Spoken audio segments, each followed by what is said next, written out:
الظاهرة وبلاده الغابرة وأياده المتدابرة. أشهد أن لا إله إلا الله وحده لا شريك له، وأشهد أن سيدنا ونبينا محمدا عبده ورسوله. اللهم صل وسلم على سيدنا محمد وعلى آل سيدنا محمد.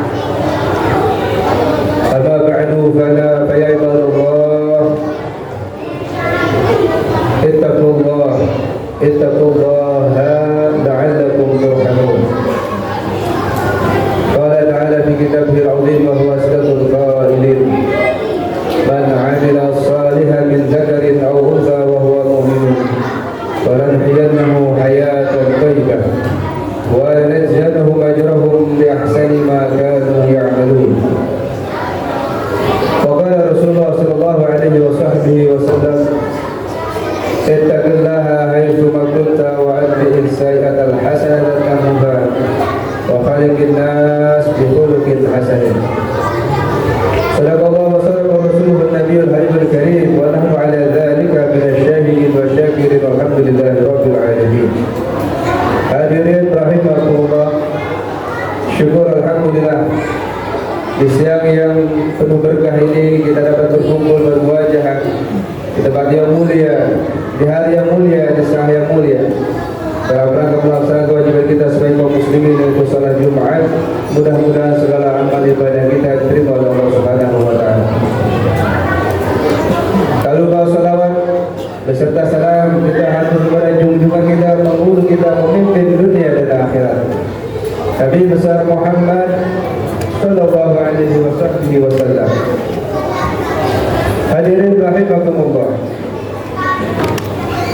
Al-Imam Nawawi dalam kitabnya Nahsul Ibad, beliau menuliskan nasihat Rasulullah sallallahu alaihi wasallam kepada salah seorang sahabatnya yang bernama Abi Dzar Al-Ghifari. Dalam hal itu Rasulullah sallallahu alaihi wasallam bersabda: "Ya Abi Dzar, jadil safinata fa innal bahra 'amik, wa zizana kamila fa inna safara ba'id, wa hufil himla fa innal 'aqabata ta'ud, wa akhlis amal fa inna na'ib basir." Atau kata Rasul sallallahu alaihi wasallam. Wahai Abi Dzar, jadi safinah fa inal bahru 'amik, berbaharulah olehmu kapal laut. Karena apa? Karena lautan itu sangatlah dalam. Maksudnya apa? Maksudnya yaitu baguskanlah niatmu dalam beramal, dalam mengerjakan segala sesuatu ataupun meninggalkan sesuatu, karena itu akan dinilai oleh Allah Subhanahu wa taala. Sudah maklum bahwasanya semua perbuatan kita tergantung dengan niat kita. Innamal a'malu binniyat. Hanya saja sahnya amal kita dengan niat yang baik. Oleh karena itu, di dalam kita beribadah, mari kita niatkan dengan niat yang baik. Bahkan niat itu tersebut sebagai salah satu rukun diterima ibadah kita. Dan bahwasanya dalam beribadah itu ada kalanya perlu dengan niat, ada juga yang memang tidak perlu niat, yang kita memang harus niatkan dengan niat terbaik. Ada ibadah mahdoh, ibadah yang memang sudah ditetapkan niat, rukun, syarat dan lainnya. Ada ibadah ghair mahdoh, yang memang ibadah itu yang harus kita niatkan dengan niat yang baik. Insya Allah dengan niat yang baik, walaupun itu tidak ada nilai ibadah, ketika kita niatkan dengan baik, ada nilai ibadah dari Allah Subhanahu wa taala. Seperti kita tidur, kita makan, kita niatkan untuk beribadah kepada Allah Subhanahu wa taala, agar kita kuat beribadah kepada Allah Subhanahu wa taala. Insya Allah dengan niat-niat yang baik akan ada nilai pahala daripada apa yang kita kerjakan. Wa qad zada kamilan fa ila safar ba'id. Lalu kata Rasul sallallahu alaihi wasallam, qad zada kamilan, ambillah bekal dengan sempurna, dengan sebaik-baik bekal. Fa ila safar ba'id, karena perjalanan itu sangatlah jauh. Maka yang dimaksud di sini adalah perjalanan akhirat. Sangatlah jauh. Untuk itu perlu yaitu kita dalam perjalanan akhirat nanti bekal daripada kita. Tentunya bekal yang paling utama yaitu takwa kita kepada Allah Subhanahu wa taala. Wa khafid al-hidla fa'il al-aqibah ta'ud. Dan juga ringankanlah beban, karena sesungguhnya gunung-gunung yang tinggi yang terjal sangatlah susah untuk dilalui. Perjalanan kita hidup di dunia ini menuju akhirat tentunya penuh dengan rintangan, penuh dengan ujian, penuh dengan cobaan. Maka kita harus menghadapinya dengan kita beribadah kepada Allah Subhanahu wa taala dengan sebenar-benarnya. Yang terakhir pada jamaah sekalian, akhlis amal fa'inna nasa basir, fa'inna nakid basir. Beramalah dengan ikhlas. Karena apa? Karena penilai yaitu Allah Subhanahu wa taala, menilai yang menentukan baik atau buruknya kita di hadapan Allah Subhanahu wa taala, yaitu Allah Subhanahu wa taala basir, selalu melihat kita, Maha melihat apa yang kita kerjakan. Oleh karena itu para jamaah sekalian, yang terakhir pesan Rasul sallallahu alaihi wasallam yaitu kita dianjurkan untuk berikhlas dalam segala amal ibadah kita. Karena ikhlas itulah akan menentukan diterima amal ibadah kita oleh Allah Subhanahu wa taala. Ketika kita ikhlas dalam beribadah kepada Allah Subhanahu wa taala, insyaallah apapun yang kita kerjakan, yang kita lakukan, yang kita rencanakan, Allah akan mudahkan. Allah akan berikan kesempurnaan. Namun kalau kita niatnya bukan karena Allah Subhanahu wa taala, tidak ikhlas kepada Allah Subhanahu wa taala, pastilah tidak akan terjadi apa, akan binasa. Dalam hal ini Al-Imam Ghazali beliau mengatakan dalam kitabnya bahwasanya ada syukurhum halka ilal alimun wal alimuna kulluhum halka ilal amilun wal amiluna kulluhum halka ilal mukhlisun. Kita semua manusia akan binasa, akan sengsara, melainkan orang-orang yang berilmu, orang-orang yang mengerti tentang ilmu agama, beribadah dengan ilmunya, yang mencari ilmu, belajar menuntut ilmu, yang mengerti tentang paham ilmu, tentunya ilmu agama.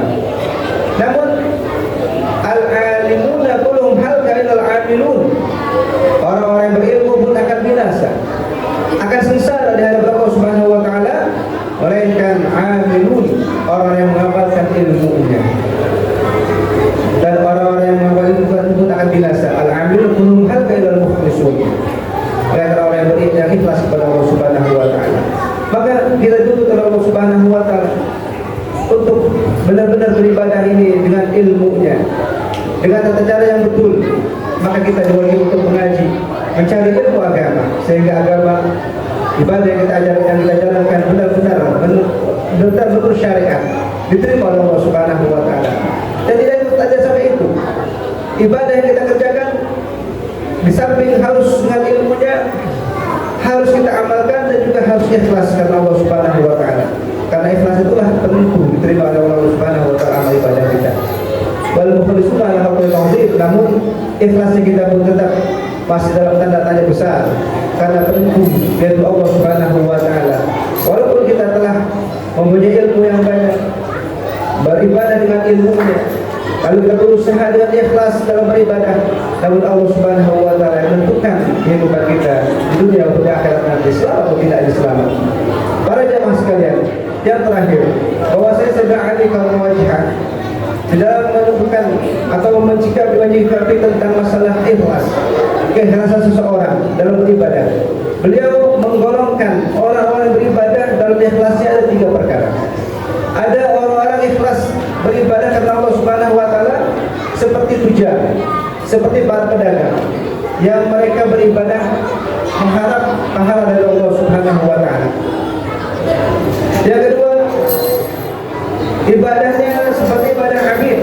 seperti para budak yang mereka beribadah karena takut azab Allah Subhanahu wa taala. Dan yang ketiga, ibadahnya para orang-orang arifin, yaitu ibadahnya orang-orang yang karena syukur kepada Allah Subhanahu wa taala atas semua nikmat yang Allah berikan kepadanya dan mengharapkan doa Allah Subhanahu wa taala. Maka tentunya ketiga golongan ini yang paling utama adalah golongan arif, yaitu orang yang beribadah karena mengharap ridha Allah Subhanahu wa taala. Namun semuanya dikategorikan adalah orang yang ikhlas kepada Allah Subhanahu wa taala beribadah. Mudah-mudahan Allah Subhanahu wa taala memberikan kepada kita kekuatan iman Islam dan pada Allah Subhanahu wa taala panjang umur kita dalam sehat walafiat, rezeki yang banyak yang halal. Allah kepada kita semua hajat kita dalam kemudahan. Dan kita mohon kepada Allah Subhanahu wa taala, Allah ampuni dosa-dosa kita, dosa guru-guru kita, dosa orang tua kita, dan pada akhirnya kita mohon kepada Allah Subhanahu wa taala, Allah memberikan kita husnul khatimah. Amin ya rabbal alamin. Wa wafaqallahu li ta'ati wa ta'ati rasulih. Allah taala yaqulu bi qawlihi al-muhtadun. Wa ila al-Qur'an nasta'inu wa nasallu ala tattaqun. A'udzu billahi minasy syaithanir rajim. والعصر إن الإنسان لفي خسر إلا الذين آمنوا وعملوا الصالحات وتواصوا بالحق وتواصوا بالصبر. بارك الله لكم بالقرآن العظيم ونفعني وإياكم بما فيه من الآيات والذكر الحكيم وأن تقبل مني ومنكم تلاوته إنه هو السميع العليم. أقول قولي هذا أستغفر الله العظيم لي ولكم ولسائر المسلمين فاستغفروه إنه هو الغفور الرحيم. الحمد لله الذي أمرنا بالاجتهاد والاعتصام بهدي الله المتين.